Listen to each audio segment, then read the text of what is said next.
ఒక యూపీఎస్సీ ఆస్పిరెంట్ని అశోక్ నగర్లో అతన్ని కొట్టి ఇద్దరు కలిసి చేశారని ఇన్ఫర్మేషన్ ఉంది. పేద యూపీఎస్సీ విద్యార్థిని ఒక వ్యక్తే అన్ని క్లాసులు చెప్తున్నారు, క్లాసులు బాగా చెప్పట్లేదు అని చెప్పి ఒక స్టూడెంట్ అన్ని క్లాసులు ఒకరిద్దరు ఫ్యాకల్టీ చెప్తా ఉన్నారు ప్రశ్నించాడు. దాన్ని తట్టుకోలేక అమ్మాయిల్ని వేధిస్తున్నావు, వాళ్ళ తల్లిదండ్రుల ముందు కొట్టి వీళ్ళ మీద కేసు పెడదామని పోలీస్ స్టేషన్ తీసుకెళ్తే అశోక్ నగర్లో ఒక ఇన్స్టిట్యూట్లో జరిగింది. ఏదో ఒక రోజు నీ మాస్క్ తీసేది నేనే అవుతా, నీ బుద్ధి మారదని నేను లైట్ తీసుకున్నాను. ఏమన్నా ఉంటే దేశం కోసం ఏదో నేను సేవ చేశానని మాట్లాడే ఒక పెద్ద మనిషి వాళ్ళమ్మ బతిలాడుకున్నాను, వాళ్ళు బెదిరించి ఈ ఇన్స్టిట్యూట్ రాకుండా చేస్తున్నారా? ఎవ్వడికి భయపడేది లేదు. నిన్న ఫోన్ చేయండి. ఒక యూపీఎస్సీ ఆస్పిరెంట్ని వాళ్ళ తల్లిదండ్రుల ముందు అశోక్ నగర్లో పిలిచి అతన్ని కొట్టి అతన్ని మళ్ళీ పోలీస్ స్టేషన్ తీసుకెళ్ళి అక్కడ మేము కేసులు పెడతామని బెదిరించిన సంఘటన అశోక్ నగర్లో దాదాపు ఇది జరిగి ఆల్మోస్ట్ 2 వారాల పైనే అవుతుంది, తక్కువ కాదు. అయితే నేను దాని గురించి స్పందించడానికి కొంచెం ఆలస్యంగా స్పందిస్తూ ఉన్నాను. అసలు ఏం జరిగింది, సో ఏ విధంగా అది టర్న్ అయింది. సో అశోక్ నగర్లో ఇలాంటి ప్రాక్టీస్ చేస్తున్న ఇన్స్టిట్యూట్కి నాకు తెలిసి ఈ వీడియో అతను ఖచ్చితంగా చూస్తారు. ఇద్దరు కలిసి చేశారని ఇన్ఫర్మేషన్ ఉంది. ఆ ఇన్స్టిట్యూట్లో ఫ్యాకల్టీ, నేను ఫేస్ ఆఫ్ ద ఇన్స్టిట్యూట్ దేశం కోసం నేను ఏదో సాహసం చేశానని ఇంకో పెద్ద మనిషి ఇద్దరు కలిసి ఈ విషయం చేశారు. నాకు చాలా బాధగా ఉంది. పేద యూపీఎస్సీ విద్యార్థిని బెదిరించాలని ప్రయత్నం చేశారు. అండ్ అన్ఫార్చునేట్లీ ఆ పోలీస్ స్టేషన్కి వెళ్తే ఏం జరిగింది, ఆ పోలీస్ స్టేషన్లో ఎలా వాళ్ళు రియాక్ట్ అయ్యారు. సో మన అశోక్ నగర్ సరౌండింగ్లో ఉన్న పోలీస్ స్టేషన్ అది. దాని గురించి కూడా నేను మాట్లాడడానికి ప్రయత్నం చేస్తాను. అండ్ ఈ విషయం నేను ఎందుకు పబ్లిక్లో మాట్లాడుతున్నానంటే, ఒకటే విషయం ఏంటి అంటే, ఖచ్చితంగా ఇలాంటివి జరుగుతున్నాయి అని స్టూడెంట్స్కి తెలిస్తే ఇంకొంచెం అవేర్నెస్ పెరుగుతుంది అనేది ఒక main point. And definitely students తరఫున ఒకరు మాట్లాడాలి ఖచ్చితంగా. ఆ మాట్లాడడానికి ఆ వాయిస్ ఆఫ్ ద స్టూడెంట్స్ అవ్వాలనే ఈరోజు మనం ఈ విధంగా మాట్లాడడం జరుగుతుంది. ప్రతి విషయం మీద నేను స్పందిస్తూనే వచ్చాను. అమ్మాయిని ఇబ్బంది పెట్టినప్పుడు స్పందించాను. ఇన్స్టిట్యూట్స్ దిగజారి మార్కెటింగ్ చేసినప్పుడు నేను మాట్లాడడం జరిగింది. ర్యాంక్స్ వచ్చినప్పుడు అడ్డదిడ్డంగా ఫేక్ మార్కెటింగ్ చేసినప్పుడు కూడా నా వాయిస్ అనేది నేను వినిపిస్తూనే వచ్చాను. కానీ ఇది మాట్లాడాలంటే నాకు బాధగా అనిపిస్తుంది. ఏం జరిగిందంటే, ఒక స్టూడెంట్ ఒక పాడ్కాస్ట్లో ఇంటర్వ్యూలు దేశానికి ఏదో చేసేసాను అని చెప్పి ఆ మాటలు చూసి అశోక్ నగర్లో అందరూ మోసం చేస్తారు, నేను తప్ప, నేను కమర్షియల్ కాదు అని చెప్పి ఒక వ్యక్తి ఒక ఇన్స్టిట్యూట్లో వెళ్ళి జాయిన్ అయ్యడం జరిగింది. అయితే ఉన్నటువంటి సడన్గా ఆ ఇన్స్టిట్యూట్ నుంచి 2-3 ఫ్యాకల్టీస్, మెయిన్గా బాగా క్లాసులు చెప్పే ఫ్యాకల్టీస్ ఆ ఇన్స్టిట్యూట్ నుంచి ఏదో డిస్ప్యూట్స్ వచ్చో వాళ్ళకి ఏదో మ్యూచువల్ అండర్స్టాండింగ్ లేక ఇంకొక ఇన్స్టిట్యూట్ వెళ్ళిపోవడం జరిగింది, సర్వసాధారణం. అయితే వీళ్ళు ఒక వ్యక్తే అన్ని క్లాసులు చెప్తున్నారు, పాయింట్ నెంబర్ 1.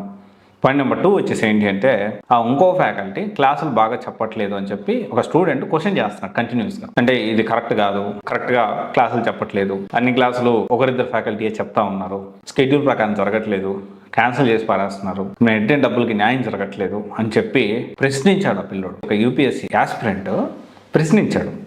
దాన్ని తట్టుకోలేక, లేకపోతే దాన్ని ఇంకొకలా తీసుకున్నారు, మరి నువ్వు అమ్మాయిల్ని ఇబ్బంది పెడుతున్నావు, అమ్మాయిల్ని వేధిస్తున్నావు అని చెప్పి ఆ పిల్లోడిని ఆఫీస్ రూమ్కి పిలిచి వాళ్ళ తల్లిదండ్రుల ముందు కొట్టి రివర్స్లో ఈ విధంగా అమ్మాయిల్ని హెరాస్ చేస్తున్నాడు మీ అబ్బాయి అని చెప్పి రివర్స్లో వీళ్ళ మీద కేసు పెడదామని పోలీస్ స్టేషన్ తీసుకెళ్తే పోలీస్ స్టేషన్ వాళ్ళు చాలా న్యాయంగా స్టూడెంట్స్ మీద కేసులు పెట్టడం ఏంటండి అన్నట్లు మాట్లాడితే ఆ పిల్లోడిని బెదిరించి క్లాస్ కూడా రానియకుండా చేశారు. వేర్ వీఆర్ హెడ్డింగ్ అండి నాకు అర్థం కావట్లేదు. అశోక్ నగర్లో ఒక ఇన్స్టిట్యూట్లో జరిగింది. అంటే ఆ ఇన్స్టిట్యూట్లో ఆ పేరు, ఆ పర్సన్ నాకు తెలుసు, వేరే సోర్స్ ద్వారా నాకు ఇన్ఫర్మేషన్ అనేది క్లియర్గా వచ్చింది.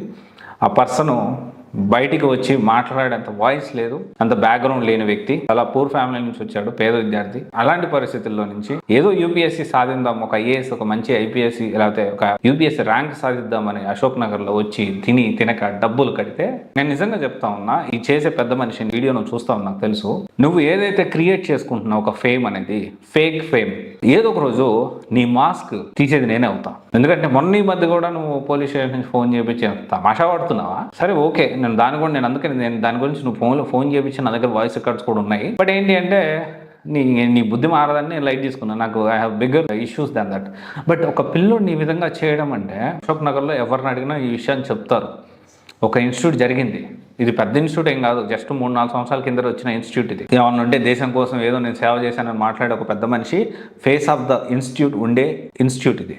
నాకు అంటే ఇది మనం ఎటు దారి తీస్తున్నాం, ఎటు పోతున్నాం మనము. అడిగేవాళ్ళు లేడనా, ప్రశ్నించేవాళ్ళు లేడనా? కొట్టడం ఏంటండి?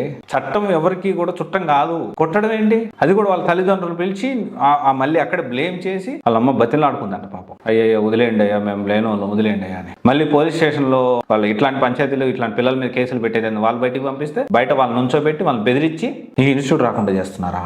అసలు ఎలా చేయబుద్ధి అవుతుంది? ఈ పెద్ద మనిషిని నమ్మి తోపు మనిషిలాగా చాలా మంది ఫ్యాన్స్ ఫాలోయింగ్. ఈయనకి మళ్ళీ పానీపూరి బండోడు కూడా ఫ్యాన్ ఫాలోయింగ్ ఉంటుంది. బాధ అనిపిస్తుంది. మాస్టర్, నువ్వు చేసే చాలా తప్పు చేస్తున్నావు.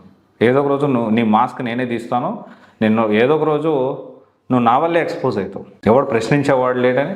అండ్ మీరందరూ కూడా మీరు గుర్తుపెట్టుకోండి, ఇలాంటివి జరిగినప్పుడు బయటికి రండి. సివైసీ అనేది ఉంది మీకు, మా నెంబర్ మీకు అవైలబిలిటీలో ఉంది. మాకు ఫోన్ చేసి ఇలా జరిగిందని చెప్పండి. ఎంత పెద్ద ఇన్స్టిట్యూట్ అయినా నేను క్వశ్చన్ చేస్తా. ఎంత పెద్ద ఇన్స్టిట్యూట్ అయినా మన తాట తీసేదా కుదరలేదు.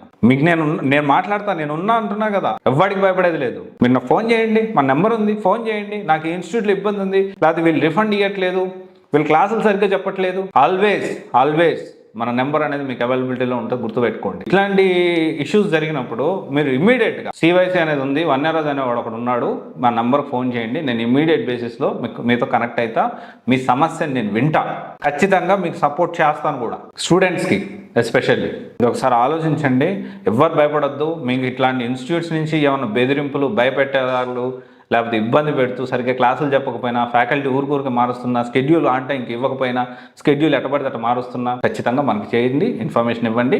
నేను ఖచ్చితంగా డైరెక్ట్ మేనేజ్మెంట్తోని, డైరెక్టర్తోనే మాట్లాడతాను. నేను మీకు న్యాయం జరిగేలాగా చేయడానికి ప్రయత్నం చేస్తాను. ఒక వాయిస్ అనేది ఉండాలి. ఇదేంది ఇది? ఎనీవే, ఒకసారి ఆలోచించండి.